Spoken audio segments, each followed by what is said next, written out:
आज की कक्षा में आप सबका अभिनंदन है।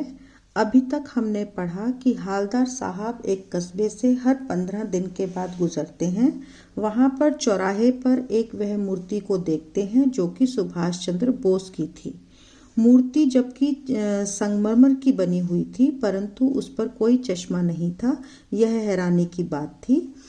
उसके बाद उन्होंने कुछ दिन बाद देखा कि मूर्ति पर एक चश्मा लगा हुआ था, जिसे देखकर उनकी आतुरता बढ़ जाती है। और वहीं पर एक पान की दुकान थी, जिससे वह पान वाले से वह मूर्ति के बारे में और चश्मे के संबंध में पूछते हैं। पान वाला बताता है कि एक चश्मे वाला है जो कि चश्मे बेचने का कार्य करता है, जिसे कैप्टन चश्मे वाला कहा जाता है। वही इस मूर्ति का चश्मा दिन प्रतिदिन बदल देता है। तो उनकी जो हैरानी है वो और बढ़ जाती है कि वह क्यों बदल देता है। तब उन्हें पता चलता है कि वह चश्मे बेचने का कार्य करता है, और जब भी कोई ग्राहक उससे उस चश्मे को मांगता है जो कि मूर्ति पर लगा हुआ है, वह मूर्ति से उतार कर उस ग्राहक को पकड़ा देता है और मूर्ति का चश्मा बदल देता है। इस प्रकार से यह सुनकर भी हालदार साहब संतुष्ट नहीं हो पाते और उनके मन में विभिन्न प्रकार के विचार उत्पन्न होते हैं। आगे बढ़ते हैं। पृष्ठ संख्या 23 से। हालदार साहब को यह सब कुछ बड़ा विचित्र और कौतुक भरा लग रहा था। कौतुक भरा यानी कि हैरानी, विचित्र होता है अद्भुत। इन्हीं ख्यालों में खोए खोए पान के पैसे चुकाकर चश्मे वाले की देशभक्ति के समक्ष नतमस्तक होते हुए वह जीप की तरफ चले। अभी वह इसी बारे में सोच रहे थे, चश्मे के बारे में ही। तभी अपने ख्यालों में खोए खोए वो आगे बढ़ते हैं और स्वतः ही चश्मे वाले के समक्ष उनका शीश झुक जाता है। अर्थात वह सोचते हैं कि वह एक देशभक्त प्राणी है, जिसके लिए उसके आगे उनका शीश झुक जाता है। फिर रुके, पीछे मुड़े और पान वाले के पास जाकर पूछा। दोबारा उन्होंने पान वाले से सवाल किया, क्या कैप्टन चश्मे वाला नेताजी का साथी है या आज़ाद हिंद फौज का भूतपूर्व सिपाही? कि क्या कैप्टन चश्मे वाले का नेताजी से कोई संबंध है क्या, या उन्होंने उसकी फौज में पहले कोई कार्य किया है क्या? पान वाला नया पान खा रहा था। पान पकड़े अपने हाथ को मुंह से 1.5 इंच दूर रोककर उसने हालदार साहब को ध्यान से देखा। फिर अपनी लाल काली बत्ती सी दिखाई और मुस्कुराकर बोला, नहीं साहब, वो लंगड़ा क्या जाएगा फौज में? पागल है पागल। वो देखो वो आ रहा है, आप उसी से बात कर लो, फोटो वोटो छपवा दो उसकी कहीं। अभी तक हालदार साहब चश्मे वाले से मिले नहीं थे। जब पान वाले से बार बार वे प्रश्न करते हैं तो पान वाला भी जो है अरुचि दिखाता है और वह चश्मे वाले की ओर इशारा करके कहता है कि वह स्वयं ही सामने से आ रहा है। वह हालदार साहब उससे स्वयं ही बात कर सकते हैं और आप अपने मन के प्रश्नों की संतुष्टि कर सकते हैं। हालदार साहब को पान वाले द्वारा एक देशभक्त का इस तरह मजाक उड़ाया जाना अच्छा नहीं लगा। हालदार साहब को जिस तरह से पान वाले ने जवाब दिया था और उसके मुख पर जो भाव थे वे भाए नहीं। मुड़कर देखा तो अवाक रह गए। जब उन्होंने चश्मे वाले की तरफ मुड़कर देखा तो उन्हें बहुत हैरानी हुई। एक बेहद बूढ़ा मरियल सा लंगड़ा आदमी, सिर पर गांधी टोपी और आंखों पर काला चश्मा लगाए, एक हाथ में एक छोटी सी संदूकची और दूसरे हाथ में एक बांस पर टंगे बहुत से चश्मे लिए और अभी अभी एक गली से निकला था और अब एक बंद दुकान के सहारे अपना बांस टिका रहा था। अर्थात जो चश्मे बेचने वाला था वह एक फेरी वाला था। एक बांस के डंडे पर चश्मे लगाकर वह गली गली चश्मे बेचता था और उसके व्यक्तित्व को देखकर हालदार साहब को बहुत ही हैरानी हुई, क्योंकि वह एक बूढ़ा व्यक्ति था, बहुत कमजोर था।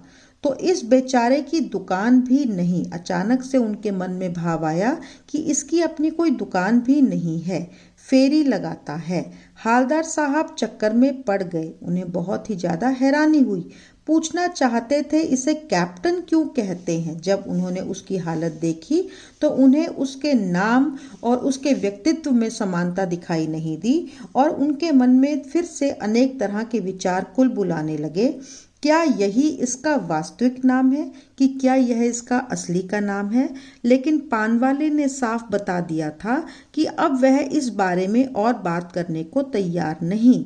पानवाले द्वारा दिए गए जवाबों से, उत्तरों से ऐसा प्रतीत हो रहा था कि वह हालदार साहब के प्रश्नों का आनंद नहीं ले रहा है और वह उनका जवाब देने के लिए भी तैयार नहीं है।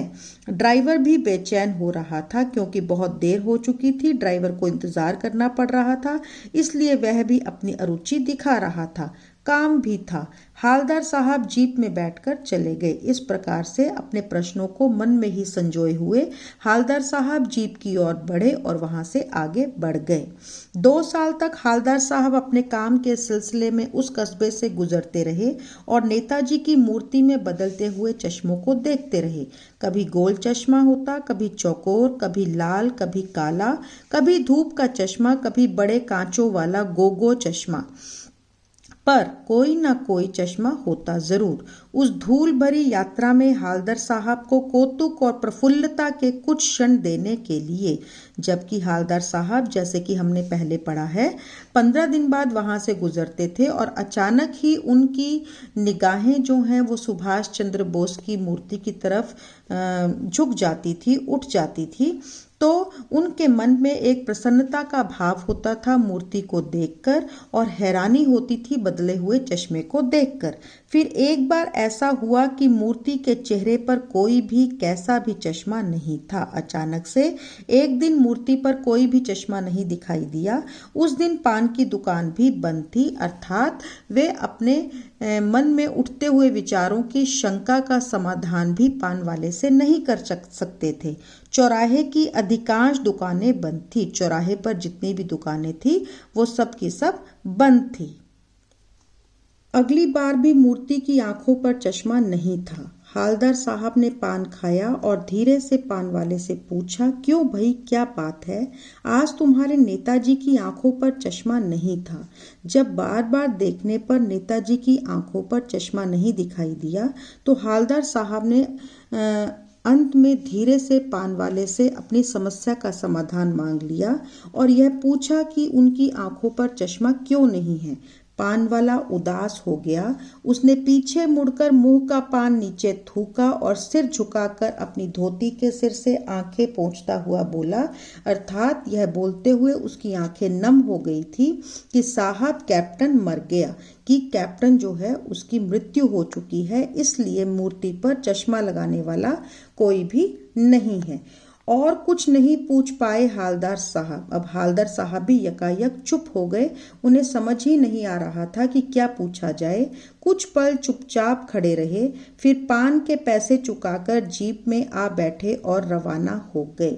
वह बिल्कुल चुप रहे, खड़े खड़े पान चबाते रहे, पान के पैसे चुकाए और जीप में आकर बैठकर चुपचाप चले गए। उन्हें समझ ही नहीं आ रहा था कि वे क्या बोलें। आगे की कहानी अगली कक्षा में पढ़ेंगे। तब तक के लिए इतना ही पढ़ते हैं। संबंधित उत्तर प्रश्न जो आपको पत्रिका दी गई है ध्यानपूर्वक देखिए और उससे संबंधित उत्तर जो हैं अगली कक्षा में आपसे विचार विमर्श किया जाएगा। तब तक के लिए अपना ख्याल रखिए। धन्यवाद।